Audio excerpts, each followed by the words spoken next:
Olá a todos, eu sou o professor Alcides Ora, sou professor universitário. Neste vídeo eu apresento e resolvo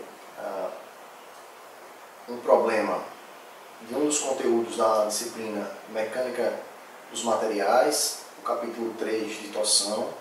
Estou usando como referência básica o livro Mecânica dos Materiais, dos autores Beer, Johnson, outros, da 7ª edição. Sendo mais específico, na aula de hoje a gente resolve um problema para uma estrutura cuja seção é circular e está sofrendo torção. Então o problema já está exposto no quadro e a ideia é que a gente vai resolvendo passo a passo. Então o que temos aqui é um eixo CD cuja ponta C tem uma engrenagem. Essa engrenagem está em contato com a engrenagem B e a engrenagem B está acoplada ao eixo AB, sendo que a ponta A ela está engastada, ou seja, ela não tem a possibilidade de rotação. Bom, dados sobre esse problema, foi dado que os materiais tanto do eixo CD quanto do eixo AB são iguais e o seu módulo de elasticidade transversal 77,2 GPa. Isso é uma massa estrutural comumente usada na engenharia. Foi dado o comprimento AB de 0,4 metros, o comprimento CD de 0,6 metros. Foi dado o raio B da engrenagem 0,1 metros. Foi dado o raio C da engrenagem C de 0,04 metros. Bom, em relação ao projeto, como se trata de torção, a gente tem que entender que toda vez que um eixo ou um elemento estrutural estiver submetido à torção, a gente tem o projeto tem duas, como é que se diz? Duas análises a serem feitas. A primeira análise é se o eixo que está sendo submetido à torção, ele vai ter a capacidade de resistir às tensões cisalhantes que são geradas por conta desse esforço, né, por conta dessa carga de torção. E a segunda é que, dado que você tem um elemento sendo submetido à torção, se as deformações que vão ser causadas por conta dessa torção estão dentro das condições do projeto. Então, para esse problema específico, com essas características aqui, o projeto requer que a tensão de cisalhamento máxima, seja no eixo AB ou seja no eixo CD, seja menor ou igual a 60 MPa e que a rotação, a deformação em D, ou seja, o ângulo de torção em D, ele tem que ser menor ou igual a 1,5 graus. Bom, e outro requisito do projeto não nos foi dado esse diâmetro aqui, nem desse cara, nem desse eixo, nem do eixo AB, nem do eixo CD. E a solicitação do projeto é que esses eixos não sejam iguais. Então a gente tem que resolver o problema atendendo a esses critérios, tensão de cisalhamento máxima, e a esse critério, o ângulo de torção máxima no ponto D, fazendo com que os nossos eixos tenham o mesmo diâmetro. Então a gente tem que resolver passo a passo. Do ponto de vista de projetos, primeiro é importante entender o que é que as forças estão causando entre um elemento e o outro e identificar quem são os esforços. Então vamos começar o projeto identificando o seguinte: na ponta D está sendo aplicado um torque nesse sentido, tá? De 1000 Nm. Tá bom? Então, o fato de eu rotacionar D nesse sentido, necessariamente, como se trata de um elemento sólido, a engrenagem C vai girar nesse sentido. Logo, a engrenagem B tem que girar nesse outro sentido. Bom, a gente sabe que o efeito de C sobre B é uma força e o efeito de B sobre C é uma força de reação. Então, primeiro, a gente tem que entender que, como se trata de um problema estático, a partir do momento que você vem e aplica força aqui, você tem que garantir que não vai haver nenhuma mobilidade entre os elementos. Então, necessariamente, a gente já sabe que nessa ponta C, dado que você está submetendo a ponta D é um torque de 1000 Nm, necessariamente para que essa estrutura fique estática, a gente sabe que no sentido contrário, ou seja, para o outro lado, girando nesse outro sentido, posso botar aqui, tem que aparecer uma força de 1000 Nm. Tá? Então, a gente vai entender de onde vem essa força a partir do momento que a gente analisar o contato dessas duas engrenagens. Então, considerando que a rotação causada em D causa uma rotação nesse sentido aqui em C, necessariamente, por serem elementos sólidos, o que C girar, D também tem que girar. Então, a rotação de B seria nesse sentido. Bom, quem é que faz B girar? É justamente o contato desse elemento do dentro de engrenagem C sobre B. Então, para que B rode nesse sentido, a força de C sobre a engrenagem B, dentro de engrenagem aqui, tem que ser para baixo. Tá bom? Então, eu posso colocar aqui que essa daqui é a força de C sobre B. Como se trata de um problema estático, para cada ação vai ter uma reação. Então, o efeito na hora que C exerce uma força sobre B, é que B vai exercer uma força de reação sobre C. Então, necessariamente, agindo do elemento B para o elemento C, você tem que ter uma força F de B sobre C. Então, veja, o torque que vai aparecer aqui de 1000 Nm, necessariamente tem que vir do elemento BC, ou seja, da engrenagem B, da reação da força de B sobre C. Bom, isso aqui já nos diz alguma coisa, porque se a gente sabe que essas forças têm que ser iguais, F de CB igual a F de BC, F de CB igual a F de BC, quem é que está produzindo torque F de CB?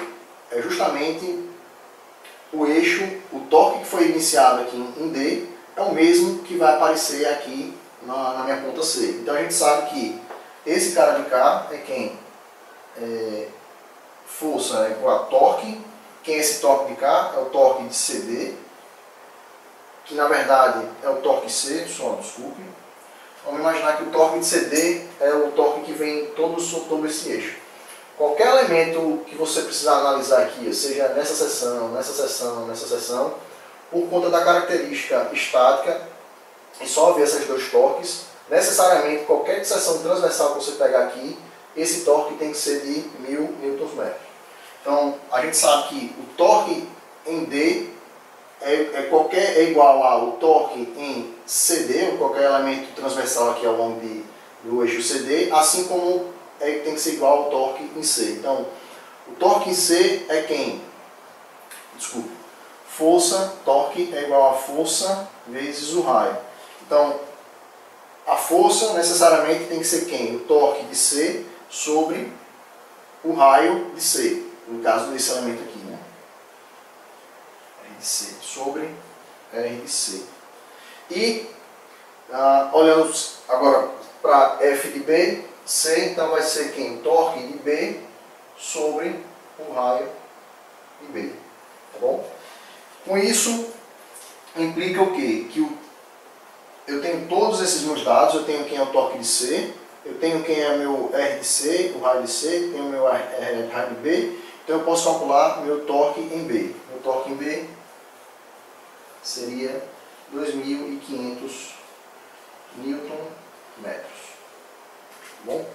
Bom, para que eu possa analisar o efeito de um torque sobre um elemento de seção circular, eu tenho que primeiro identificar os torques. Então, eu já estou identificando que qualquer seção transversal ao longo do meu eixo CD, eu tenho um torque de 1000 Nm, e identifiquei que no meu ponto B tem um torque agindo sobre meu eixo. Tá? Então, o torque agindo sobre o meu eixo, como novamente, se você tem um torque agindo sobre o eixo nesse sentido, torque de B, Para que eu garanta que meu problema seja estático, necessariamente tem que aparecer um torque no sentido contrário, ou seja, um torque em A, também igual a 2.500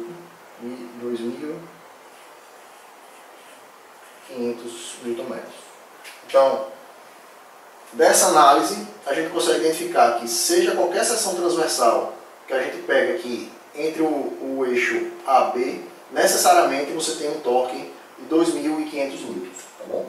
Então, quando a gente for analisar o efeito do torque sobre a seção circular, a gente já sabe quem são esses valores. Então, aqui já está resolvido.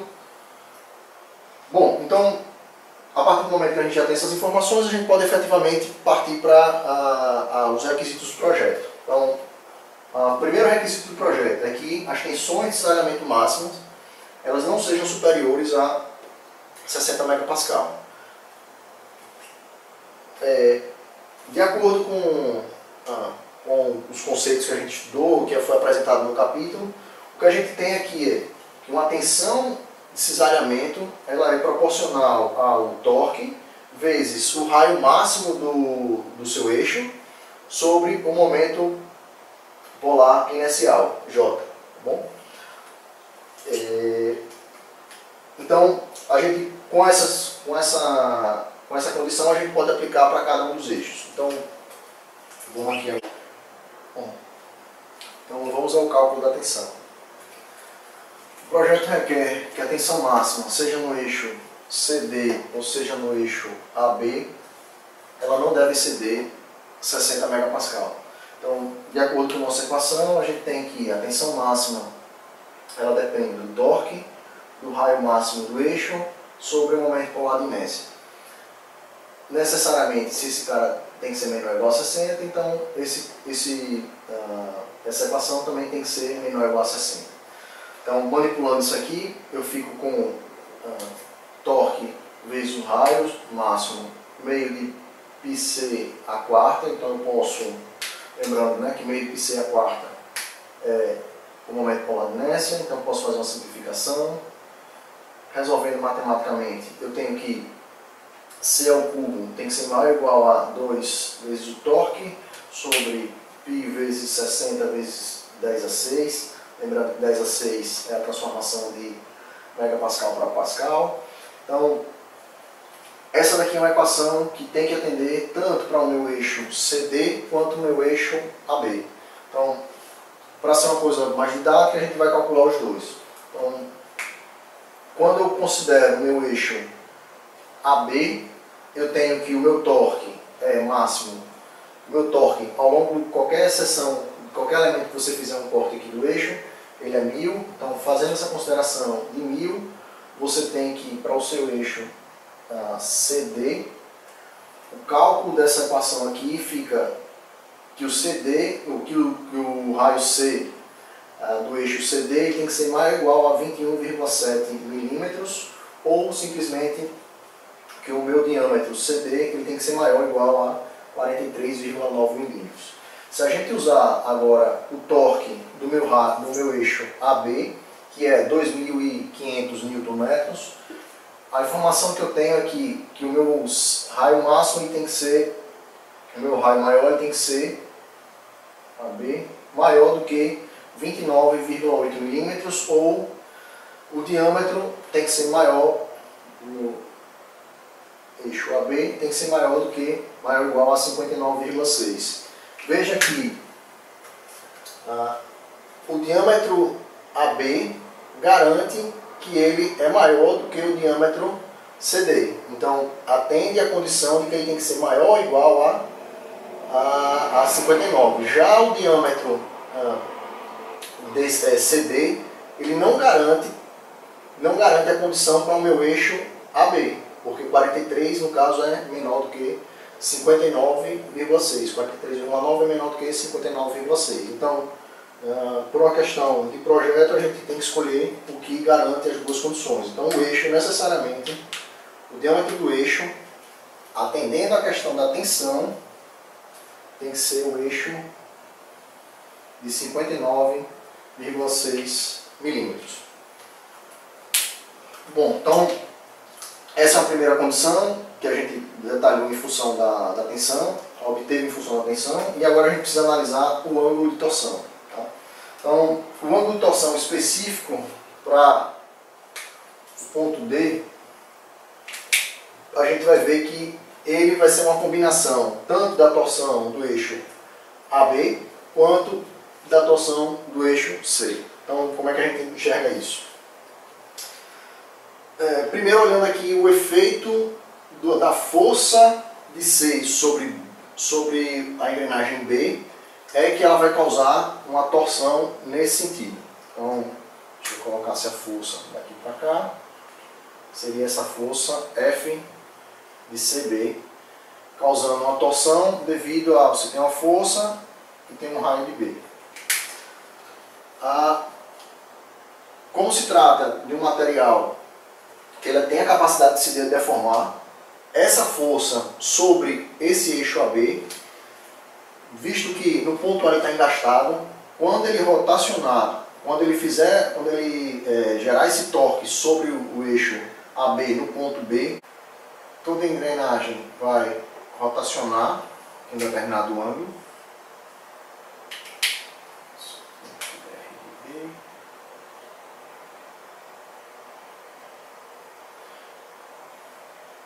Relacionado a um determinado ângulo, vou chamar aqui de φ de B. Esse ângulo rotacionado vai causar uma deformação no eixo AB, que é o que a gente chama de deformação angular. Ângulo de torção angular. Então, todo o seu eixo AB, a partir desse momento, ele fica torcido do ângulo φ de B, do ângulo de torção em B. Então, do ponto de vista, olhando aqui de frente das engrenagens, o que eu tenho aqui é que inicialmente você tinha um ângulo, você tem um R de B aqui, ele vai rotacionar φ de B, ângulo de torção em B.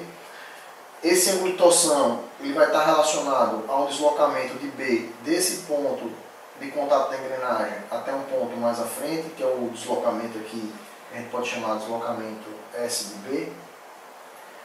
O fato de serem engrenagens, o que B se deslocar S, necessariamente o C também tem que deslocar S. Então o que a gente vai ter aqui é o mesmo deslocamento, que a gente vai chamar S de C, para engrenagem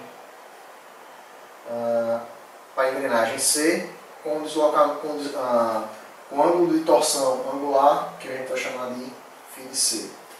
Então, para contabilizar isso do ponto de vista da torção, eu tenho que minha relação S de B é igual a S de C. Como é que eu calculo o arco de cada um desses caras? O arco é simplesmente o raio, R de B, vezes o ângulo, φ de B, é igual a R de C vezes o ângulo, φ de C, que é a torção da de C, dado que ele teve se deslocado um pedaço de arco aqui. Né?